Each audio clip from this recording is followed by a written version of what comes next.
ఏదైతే బండి సంజయ్ ఇష్యూలో అంతగానో మొత్తుకున్నటువంటి ఈ మహిళా మణులు అందరూ ఎటుపోయారు, ఇప్పుడు ఎందుకు నోరు తెరుస్తలేరు, మరి ఒక ముస్లింను కాపాడే ప్రయత్నం జరుగుతుంది అంటూ కూడా సోషల్ మీడియాలో మీ ఫోటోలు పెడుతూ కొంచెం వైరల్ చేస్తారు బీజేపీ నాయకులు. ఏం చెప్తారు కొంచెం? అది ఎవ్వరు చేసినా వాళ్ళకి బుద్ధి జ్ఞానం బుర్ర మూడు లేవు. ఇంతకన్నా మూర్ఖత్వం మరొకటి ఉండదు.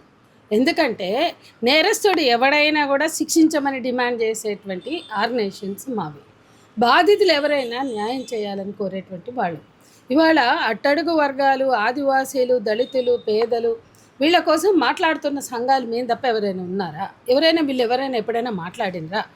అంటే ఇవాళ బండి సంజయ్ ఘటన నుంచి నిన్నటి ఘటన ఖమ్మం మైనర్ బాలిక ఘటన వరకు 102 జరిగినాయి ఇదే తెలంగాణలో.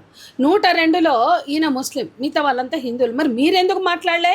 మీరు నేరస్తులకి మద్దతుగా ఉన్నారా? వత్తాసు పలుకుతున్నారా? బండి సంజయ్నే కాదు, 102లో 102వ వాడినే మాట్లాడిండ్రుగా, 101 వరకు మాట్లాడలేదు, ఇంక్లూడింగ్ బండి సంజయ్. అంటే మీరు నేరస్తులు హిందువులు కాబట్టి వాళ్ళు రేపిస్టులుగా ఉండొచ్చు, ఒక ముస్లిం మాత్రం రేపిస్టులు ఉండొద్దు అంటున్నారు. మేము అంటున్నాం వాడు ముస్లిం అయినా క్రూరంగా చేశాడు. ఆ గౌస్ పాషా ఎవడైతే ఉన్నాడో వాడు మనిషి కాదు, మానవ మృగం. అటువంటి మృగాన్ని శిక్షించమని అడగకపోతే ఏం అడుగుతామని మీ బుర్రలో పెండ ఉందా? బుద్ధి ఉందా? మీకు జ్ఞానం ఉందా? రాసేటోళ్ళకి ఇవాళ ఒకటి ఆలోచించాలా. పైసలు లేవనా? ఆ పేద తల్లి దగ్గర కాదు పైసలు, ఎవరి దగ్గర పైసలు అడగని సంస్థలు మేము. దమ్ముంటే చూపించండి. పదవులు వద్దనుకుంటాం, సన్మానాలు వద్దనుకుంటాం, సత్కారాలు వద్దనుకుంటాం. మీ మొఖాలు పాలకులు పడేసే పదవులకు అమ్ముడుపోయే బాపత్గాళ్ళు, పదవులకి, సన్మానాలకి, సత్కారాలకి లొంగేటువంటి మీరా మేము మా కష్టార్జితం తప్ప ఇంకొకటి ఎరగని వాళ్ళం. ఇవాళ మా మీద ఈ నిందలు వేయడానికి మీరు మనుషులేనా అని అడుగుతున్నా. ప్రియా చౌదరి ఎప్పుడైనా నేను మాట్లాడానా? ఆ రోజు బండి సంజయ్ని సపోర్ట్ చేస్తూ లేదా బండి సంజయ్ కొడుకుని సపోర్ట్ చేస్తూ మీరంతా ఉంటే మేమెవరం కానీ మా కార్యకర్తలు కానీ మిమ్మల్ని ట్రోల్ చేయాల. సామాన్యులు చేశారు. వాస్తవాన్ని పరిశీలించేటువంటి సోషల్ మీడియాలో ప్రశ్నలు వచ్చినాయి కానీ మేం చేయలే. కానీ వాళ్ళు మీరే స్వయంగా పూనుకుని చేస్తున్నారంటే మీరు మనుషులేనా? 45 ఏళ్ళుగా ఉద్యమంలో ఏ రకమైనటువంటి రాజీ లేని వాళ్ళం. ఒక చిన్న చింతకుంటలో ఒక పోలీస్ ఇన్స్పెక్టరు అత్యాచారానికి పాల్పడితే ప్రశ్నించడానికి వెళ్తే చిన్నయ్య, రామ్దాస్ అనే 2 యువకులని తన సర్వీస్ రివాల్వర్తో బలిపెట్టాడు. అతను ముస్లిం. ఆడని తొక్కి చంపేశారు జనం ఆ ఎస్ఐని. అందులో మా వాళ్ళు ఉన్నారు, మా కార్యకర్తలు ఉన్నారు. ఆ కేసుకు నేను వెళ్ళాను అంటే మా కార్యకర్తలు రక్షించుకోవడానికి. వాడు తప్పు చేసింది కాబట్టి జనం శిక్షించిండ్రు, మీరు మా కార్యకర్తల మీద ఎట్లా కేసు పెడతారని మేము ఆ రోజు చింతకుంటా చుట్టుపక్కల ఉద్యమం చేశాం. మా కార్యకర్తలు 100 మంది మీద కేసులు పెడితే ఆ రోజు, ఇది దాదాపు 20 ఏళ్ళ క్రితం, మేము ఆ రోజు పోరాడాం. అట్లాగే పాస్టర్లు చేసినటువంటి దారుణాల మీద మేమున్నాం. మీరున్నారా? ఎక్కడున్నారు? మీ ముఖాలు ఏడున్నాయి? ఇవాళ ముస్లింలైనా, దళితులైనా, క్రిస్టియన్స్ అయినా, లేకపోతే ఎవరు చేసినా నేరం చేస్తే సమర్థించేంత హీన స్థితిలో ఎవరు లేరు. మీరు ఉన్నారు కాబట్టి మీకు అట్లా అందరు కనిపిస్తున్నారు. ఇది వాస్తవం. నేను అడుగుతున్నా, ఆ డేట్ తీయండి, May 8 బండి సంజయ్ కొడుకు బండి భగీరథ్ మీద ఎఫ్ఐఆర్ అయింది కదా, ఆ తెల్లారే 3 అయినాయి. మరి మేము కూడా మాట్లాడలేదు కదా. మరి ఈ మధ్యలో హిందువులు చాలామంది చేసిండ్రు, వాళ్ళందరికీ మేము సపోర్ట్ చేసినట్ట? చాలా జరిగినాయి. నిన్న చిక్కడపల్లిలో జరిగింది, నిన్న బొల్లారంలో జరిగింది. అంటే రోజు జరుగుతున్నాయి. మీరు ఎందుకు మాట్లాడుతున్నారు? ఒక గౌస్ గాడే మీకు ఎందుకు అనిపిస్తుండో? గౌస్ మానవులుగా వాడిని శిక్షించాలి, 100 మందిని కూడా శిక్షించాలి కదా. మరి మేము అనేక పనులలో ఉండి కొన్ని కేసులు చేయలేకపోవచ్చు. రోజు జరుగుతున్నాయి పోక్సో కేసులు. ప్రతి పోక్సో కేసులో ఉద్యమం చేస్తామా? ఒక హోమ్ మినిస్టరు, సెంట్రల్ కేంద్ర హోంశాఖ మంత్రి అక్కడ ఉల్టా కేసు పెట్టిండు, హనీ ట్రాప్ కేసు పెట్టిండు. మైనర్ బాలిక కేసు పెడితే ఉల్టా కేసు పెట్టడం ఒక కేంద్ర మంత్రిగా అది తప్పు.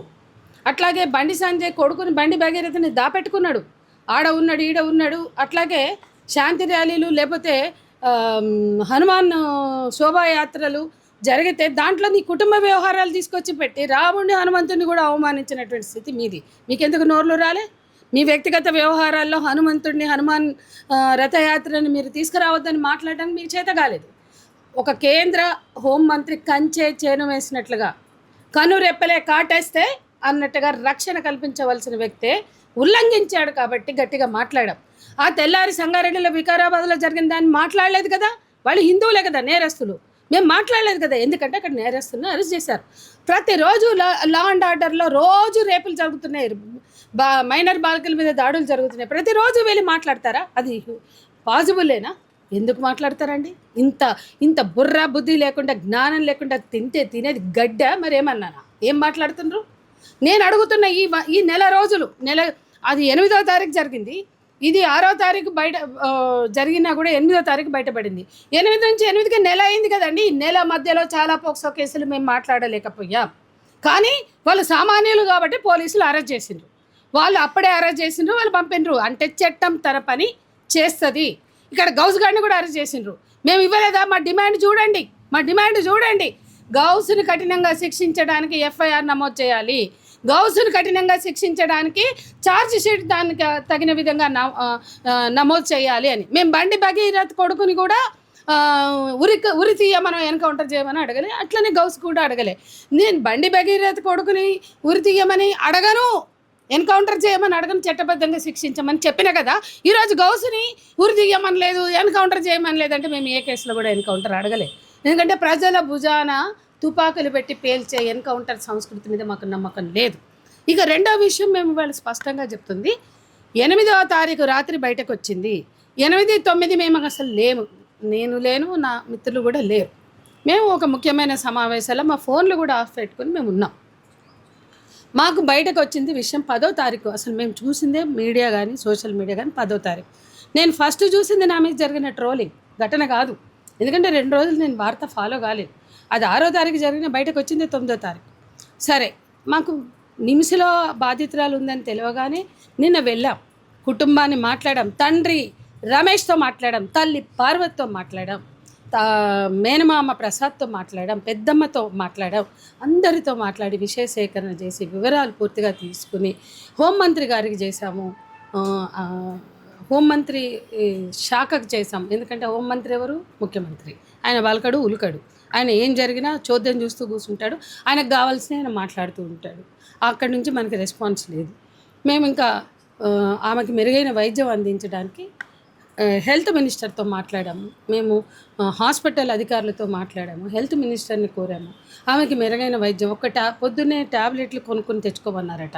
వెంటనే వాళ్ళ దృష్టికి తీసుకెళ్ళి ట్యాబ్లెట్లు వాళ్ళు కొనుక్కోవడానికి వీల్లేదు, అన్ని ప్రభుత్వమే భరించాలి, ఆమెకి మెరుగైన వైద్యం, ఉచిత వైద్యం అందించాలని కోరాం. పాపతో మాట్లాడాం.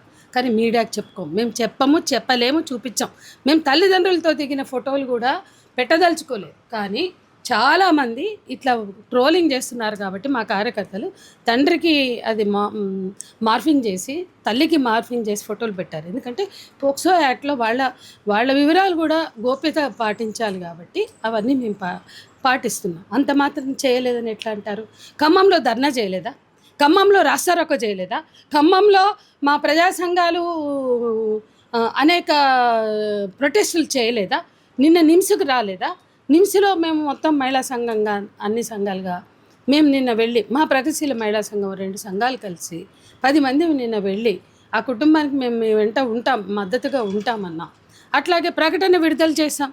వెంటనే ఖమ్మంలో మా కార్యకర్తలు, మా ఖమ్మం మా నాయకురాళ్ళు అందరూ కూడా ప్రొటెస్ట్ చేయడం కాదు, స్పష్టంగా ప్రకటనలు ఇచ్చారు. ఇంకేం చేస్తారు? గౌస్ను అరెస్ట్ చేయాలి, కఠినంగా శిక్షించాలి, బాధితురాలకు మద్దతునివ్వాలా, అండగా ఉండాలా రాష్ట్ర ప్రభుత్వం అని చెప్పి ఇవాళ రేవంత్ రెడ్డికి హ్యాష్ట్యాగ్ పెట్టి పోక్సో యాక్ట్ అమలు చేయమని మేము సోషల్ మీడియా క్యాంపెయిన్ చేస్తున్నాం. చూడండి, నా పోస్ట్లోకి వెళ్ళి చూడండి. నేను వచ్చిందే ఊరిలోకి మొన్న అర్ధరాత్రి వచ్చిన, నిన్న హాస్పిటల్ పోయినాం, చేయవలసింది చేశాం. కాబట్టి ఏ రకంగా మమ్మల్ని బ్లేమ్ చేసే అర్హత ఎవరికి లేదు. ఇదంతా కూడా బుర్రల్లో మత కక్షలు. మేము అడుగుతున్నాం 102 ఘటనలు జరిగితే 101 ఘటనలో మాట్లాడని వాళ్ళకి మీకుందా మతం? మాకుందా? మేము సాధ్యమైన వరకు అన్ని ఘటనలలో మాట్లాడుతున్నాం. అట్లాగే మీకు మతం ఉందా? మాకు మతం ఉందా? వాడు ముస్లిం అవ్వగానే ముస్లిం అని కేవలం ఈ రాష్ట్రంలో 118 కుల దురహంకార హత్యలు జరిగితే ఒక్క నాగరాజు విషయం మాట్లాడారు మీరు. జాతీయ నాయకులు వచ్చి ఇక్కడున్న ఎమ్మెల్యేలంతా కథం తొక్కి మరపల్లికి వెళ్ళి ఆ రోజు నాగరాజు కుటుంబాన్ని ఆ నాగరాజు కుటుంబానికి మేము మద్దతు ఇచ్చాం. ఈరోజు నాగరాజు తల్లిదండ్రులు మాకు కాంటాక్ట్ చేస్తున్నారా, మీకు కాంటాక్ట్ చేస్తున్నారా? ఈరోజు మీ జాతీయ కార్యవర్గం వచ్చి మీరు డబ్బులు ఇచ్చి మీరు అన్నీ చేసినా నాగరాజు తల్లి తండ్రి వాళ్ళ బాధ ఉంటే మాకు చెప్పుకుంటున్నారు. మొదటి సంవత్సరానికి కూడా మీరు వచ్చిండ్రా? ఎన్నడన్నా ముఖం చూసిండ్రా? నూట నూట 18 కుల దురహంకార హత్యలో ఏ ఏ కుల దురహంకార హత్యను ఖండించిన చరిత్ర మీకున్నది, మాకున్నది. ఎంతోమందికి మంతెన మధుకర్ నుంచి, ప్రణయ్ నుంచి మొదలు పెడితే నరేష్ వరకు కూడా ప్రతి కేసులో మాట్లాడిన వాళ్ళం మేము. ప్రతి దాంట్లో బాధ్యతలుగా అండగా మాకు శక్తి మేరకి కొన్ని మిస్ అవుతాయి. మా అనారోగ్యాల కారణం కావచ్చు, మా ఇళ్లలో చావులు, మా హస్బెండ్ చనిపోయినప్పుడు కూడా ఒకటి జరిగింది. అప్పుడు నేను మాట్లాడలేకపోయి ఉండొచ్చు. కానీ అంత మాత్రాన మా వైఖరి దానికి భిన్నంగా ఉంటుందా? ఒక్కటే గుర్తుపెట్టుకోండి, ఎవడైనా సోషల్ మీడియాలో ట్రోలింగ్ చేసే మీ అందరికీ కూడా మేము చెప్పదలుచుకుంది ఒకటే, బాధితురాలు ఎవరైనా వాళ్ళ కోసం నిలబడతాం. అంటే 1000 ఘటనలు జరిగితే 1000 ఘటనలలో ఫిజికల్గా పోలేకపోవచ్చు, కానీ అన్నిటి వైపులా ఇన్ ప్రిన్సిపల్ మేము ఉంటాం బాధితుల పక్షాన. నేరస్తుడు ఎవడైనా, ఏ కులమైనా, ఏ మతమైనా, ఏ జాతి అయినా ఆ లెక్కలు మాకుండవు. మీరు వాళ్ళు కేంద్ర మంత్రులు, వీడు బడాబాబు, వాడు సినిమా హీరో, వాడు తొక్క, వాడు తోలు అని మీకుంటాయి, మాకు ఉండవు. మాకు నేరస్తుడు ఎవడైనా శిక్షించాలని డిమాండ్ చేసే శక్తులం మేము. మీరు మీ బుర్రలో ఉన్న మీకున్న అజ్ఞానాన్ని, మీకున్న అహంకారాన్ని, మీకున్న నఫ్రత్ని మీరు పెంచి పోషించడానికి పుట్టారు. మీ బతుకంతా మత కక్షలు లేవనెత్తడమే, మతపరమైన రంగుని పులమడమే. మీకు నియతుంటే 102 కేసుల్లో మాట్లాడేవాళ్ళు, 101 హిందువులలో మాట్లాడని మీకేం నియతుంది? మీకు కదా మతం ఉంది, మాకా గౌస్ పాషాని ఏం చేసినా మాకు అనవసరం. ఖచ్చితంగా అక్కడ ఖమ్మంలో చేసాం, రాష్ట్ర స్థాయిలో చేసాం. ఈ రోజు మహిళా కమిషన్ కూడా వెళ్తున్నాం మేము. మహిళా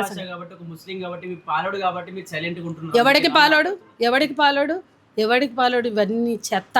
ఇవన్నీ సమాజంలో మతపరమైనటువంటి విభేదాలు సృష్టించడానికి కంకణం కట్టుకున్నటువంటి సమాజ విధ్వంసకులు వీళ్ళు సమాజాన్ని విధ్వంసం చేస్తున్నారు, మనుషుల్ని విధ్వంసం చేస్తున్నారు, మనుషుల మధ్య నఫరత్ని నింపుతున్నారు.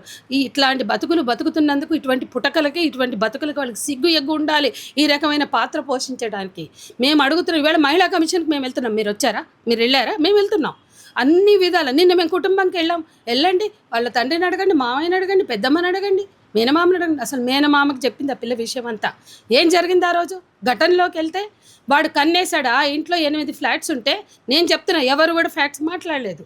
8 ఫ్లాట్స్ ఉంటే మొదటి ఫ్లాట్ ఆక్యుపై చేసినాడు ఈ గౌస్ పాషాగాడు. ఆ తర్వాత వాడు ఇల్లు మెయింటెనెన్స్ చేస్తాడు. ఆ పాప అమ్మమ్మ అక్కడ వాచ్మెన్, తాతయ్య బయట పని చేస్తాడు, తండ్రి మేస్త్రి పని చేస్తాడు, తల్లి కూలికి వెళ్తుంది. ఇది పేద కుటుంబం, వాళ్ళది తల్లంపాడు. సమ్మర్ హాలిడేస్ కాబట్టి వేసవి సెలవులకి ఎవరైనా అమ్మమ్మ తాతయ్యల దగ్గరికి పిల్లల్ని తీసుకుని వెళ్తారు. ఈ తల్లికి 2 కూతుళ్ళు, 1 కొడుకు. ఈ పాప పెద్ద పాప 12 ఏళ్ళు, 7th క్లాస్ అయిపోయింది. తర్వాత దానికి ఒక చెల్లి ఉంది, ఇంకో తమ్ముడు ఉన్నాడు. వాళ్ళందరికీ కూడా సమ్మర్ హాలిడేస్కి వెళ్తే వాడు యాక్చువల్గా ఈ కేసులో నేను ఒక సూచన కూడా ఇవ్వదలుచుకున్నా. ఆ పాప వాళ్ళ అమ్మకి చెప్పింది ఒక 2 రోజుల ముందు, ఆ గౌస్ అంకులు నన్ను ఊకి ఇట్లా బుగ్గలు పిండుతున్నాడు, ఇట్లా భుజం పట్టుకుంటుండు అని చెప్తే వాళ్ళమ్మ ఇక ఒక 2 రోజుల తర్వాత, ఇంకా స్కూల్ 15 కదా వెళ్ళేది, ఘటన జరిగిన రోజే తండ్రిని అడిగింది వెళ్ళిపోతాం మేము అని. ఎందుకు? అమ్మ వాళ్ళు పెద్దోళ్ళు, ఆ ఇంట్లో ఉన్నోళ్ళు, ఆయననే మెయింటైన్ చేస్తాడు, ఇంటి ఓనరు. వాళ్ళు పెద్దోళ్ళు, అంటే అతను ముస్లిం అయినా హిందూ అయినా పెద్దోళ్ళు అనుకుంటారు, ఇంటి ఓనర్లు కాబట్టి. వాళ్ళు పెద్దోళ్ళు. ఇప్పుడు మనకి ఉద్యోగం ఇచ్చింది, మనకి మెయింటెనెన్స్ చూసేదాకా ఆయననే. ఇప్పుడు ఆయన మీద చెప్తే ఉన్న ఉద్యోగం కూడా పోతే, ఇప్పుడే కష్టాలు పడి ఇప్పుడు ఏదో ఉద్యోగం దొరికింది అంటే వాచ్ ఉమెన్ ఆమె. భర్త ఏమో బయట పని చేస్తాడు, పెయింటింగ్ దాంట్లో బయట పని చేస్తాడు అనమాట. అయితే మనమే వెళ్ళిపోదాం, ఇంకా 2 రోజుల తర్వాత పోదాం అనుకున్నాం, రేపే పోదాం బిడ్డ అని తల్లి చెప్పుకుంది. కానీ అది ఎట్లా తల్లి ఇంకోటి కూడా అనుకుంది, ఏదో ముద్దుకి, వాడి తాత వయసు, ముద్దుకి ఇట్లా బుగ్గ గిల్లడం ఇట్లాంటివి చేస్తారు కదా. కానీ ఆ పాప మనసుకి ఎక్కడో తగిలింది కాబట్టి తల్లికి చెప్పింది. అమ్మలారా, అక్కలారా, తల్లులారా, మీరు అందరికీ మీకు దండం పెట్టి చెప్తున్నాం, లైంగిక వేధింపులు ముందు ప్రారంభము ఇటువంటి సైగలతోనో, ఇటువంటి టచ్లతోనో, బ్యాడ్ టచ్లతోనో ఉంటాయి. అమ్మలు మీరు ఎవరైనా, ఏ వర్గం వాళ్ళైనా, ఏ కింది వర్గాలు కులాలు ఎవరైనా కావచ్చు. అంటే ఈ good touch, bad touch corporate స్కూళ్ళల్లో చెప్తారని అనుకోకండి, గవర్నమెంట్ స్కూళ్ళల్లో కూడా చెప్తున్నారు, మీరు అర్థం చేసుకోండి. ఈ గుడ్ టచ్, బ్యాడ్ టచ్ స్పృహతో ఎవ్వరు, ఏ అబ్బాయి, ఏ మగవాడైనా, వాడు మైనర్ అయినా, మేజర్ అయినా, ముసలోడైనా, చిన్నపిల్లల్ని లైంగికంగా టచ్లు చేస్తే, అటువంటి ఆడపిల్లలు ఇష్టపడని టచ్లు అవి. ఆడపిల్లలకు అర్థమవుతుంది, చిన్నపిల్లలైనా అవి వాళ్ళకి నచ్చవు అనుకోండి, వాళ్ళు తాతనే కదా, మామనే కదా ముద్దు పెట్టుకొనిలే, మామనే కదా పిలిచి నిండు అని అట్లా, లేదా బంధుత్వం ఉన్నా లేకుండా ఇంటి పక్క ఆయనే కదా అని వదిలేయకండి. ఒకవేళ మీకు అనుమానంగా అనిపిస్తే జాగ్రత్త పడండి. ఈ ఘటనలో కూడా ఆ తల్లిని, అంత బాధలో ఉన్న తల్లి కూడా అమ్మ నీ బిడ్డ చెప్పితే ఆ రోజే వాడిని ప్రశ్నిస్తే అయిపోయేది, లేదా ఆ రోజే మీరు ఊరు వెళ్ళిపోయినా అయిపోయేది కదా అంటే ఎవ్వరు కూడా ఇట్లా ఇంత దారుణం జరుగుతుంది అనుకోలే. వాడు కన్నేశాడు ఆ పిల్ల మీద.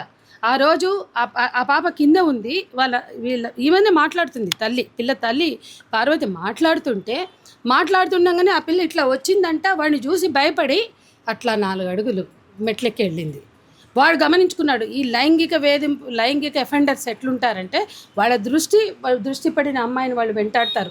అది ఉద్యోగాల్లో అయినా కావచ్చు, ఇళ్లల్లో అయినా కావచ్చు, ఇంటి పక్కనోళ్ళైనా కావచ్చు. అనేక ఘటనలు 5 ఏళ్ల పాపని ఎల్బీ నగర్లో చేసినప్పుడు మేము పోలేదా, వాడు దృష్టి పడింది కాబట్టి పాప బాత్రూంలోకి వెళ్ళంగానే వెనకని దూరిండు. అనేక ఘటనలలో ఇటువంటి, అంటే ఒంటరిగా ఉన్నా, కొంచెం చక్కగా ఉన్నా, లేకపోతే వల్నరబుల్ అంటే వీళ్ళు పేదవాళ్ళు, వీళ్ళు మాట్లాడలేని వాళ్ళు, ఒక బీసీ కులానికి చెందిన అమ్మాయి, వృత్తి కులాలకు చెందిన అమ్మాయి కాబట్టి వీళ్ళకి ధైర్యం అనమాట. మనం ఏం చేసినా ఎక్కడ చెప్పుకుంటారులే అని. ఆ పాపని వేధించింది నిజంగానే. ఆ పాప అర్థం చేసుకున్న దాంట్లో తల్లికి చెప్పింది. ఆ తల్లి ఇది పెద్ద, అంటే ఇది తన బిడ్డ ప్రాణాలకి, తన జీవితానికే ఒక శాశ్వత అంగవైకల్యం వస్తుందేమో అనేటువంటి స్థితికి వస్తుందని ఆ తల్లి ఊహించుకోలేదు. ఏడుచుకుంటూ నన్ను అరుచుకుని ఇట్లా నన్ను హగ్ చేసుకుని చెప్పింది, అమ్మ ఇట్లా అవుతుంది అనుకుంటే ఆ రోజు వెళ్ళిపోయేదాన్ని. నేను ఆ రోజు అంటే ఒక ప్రశ్న ఉండాలమ్మా, ఏంది నా పిల్లని ఇట్లా చేసినవాడిని. కానీ వాళ్ళు ప్రశ్నించలేకపోయారు, ఎందుకంటే వాడు మెయింటెనెన్స్ ఇస్తాడు కాబట్టి. ధైర్యం లేక వాళ్ళు ప్రశ్నించలేదు. ఇటువంటి ఘటనలు ఎక్కడైనా జరిగినా కూడా ప్రశ్నించాలి, జాగ్రత్త పడాలి అనేది కూడా చెప్తూ, ఇవాళ ఆ రోజు ఆ పాప భయపడుతూ పైకి వెళ్తుంటే, ఇంకా పైకి అంటే వాడు ఏం చేసినాడు, తరిమినట్లు చేసిండు. ఆ పాప మెట్లను ఆ పాపని చూసుకుంటూ మెట్లెక్కితే ఆ పాప వెనక కూడా తిరగకుండా ముందుకు వెళ్ళిపోతే 2వ ఫ్లోర్కి వెళ్ళింది. ఇక అక్కడి నుంచి ఆ అమ్మాయికి అర్థం కావట్లేదు, గుర్తులేదు. ఆ మామయ్యకి మాత్రమే చెప్పింది. ఆ 2వ ఫ్లోర్ నుంచి బర్బర ఈడ్చుకుంటూ పైకి వెళ్ళి వాడు అఘాయిత్యం చేశాడు, లైంగిక దాడి చేశాడు, లైంగిక అత్యాచారం చేశాడు. ఆ పాప ఇట్లా పోయి పిట్టగోడగాని నిలబడింది. ఏమైంది నాకు ఇట్లా, ఆ పాపకి ప్యూబర్టీగా రాలేదు, మెచ్యూర్ కాలేదు, బ్లడ్ వస్తుంది, ఏం చేయాలో అర్థం కాని స్థితిలో నిలబడితే ఆ పాపని ఇట్లా ఎత్తి, అసలు ఆ అమ్మాయి ఆ రోజు మాకు అనిపించింది కిందికి దిగిపోతే అయిపోయేది. అంటే వాడిని చూసి భయపడి పైకి వెళ్తే వాడు వెంటాడుతూ వెళ్ళాడు. అక్కడి నుంచి వాడు తోసేశాడు ఆ పాపని. కింద రాళ్ళు ఉన్నాయి, ఇవాళ వెన్నుముక్క ముక్కలైంది. ఆ పాప పరిస్థితి ఏంటో మేము డాక్టర్లతో మాట్లాడాం, మెరుగైన వైద్యం అందించాలని కోరుతున్నాం. ఎక్కడ వైద్యం ఉన్నా కూడా అది అందుబాటులోకి పాపకు తేవాలి. అవసరమైతే ఢిల్లీ ఎయిమ్స్ లాంటి వాటికైనా పంపాలని మేము కోరాం. రాహుల్ దేవరాజు గారికి చెప్పాం, నిమ్స్ డైరెక్టర్. దామోదర్ రాజనరసింహ గారిని కోరుతున్నాము. అట్లాగే ఆ కుటుంబం అన్ని పనులు మానేసి పాపతో ఉంటుంది. ఒక తల్లి కూలి చేస్తుంది, తండ్రి మేస్త్రి పని చేస్తాడు.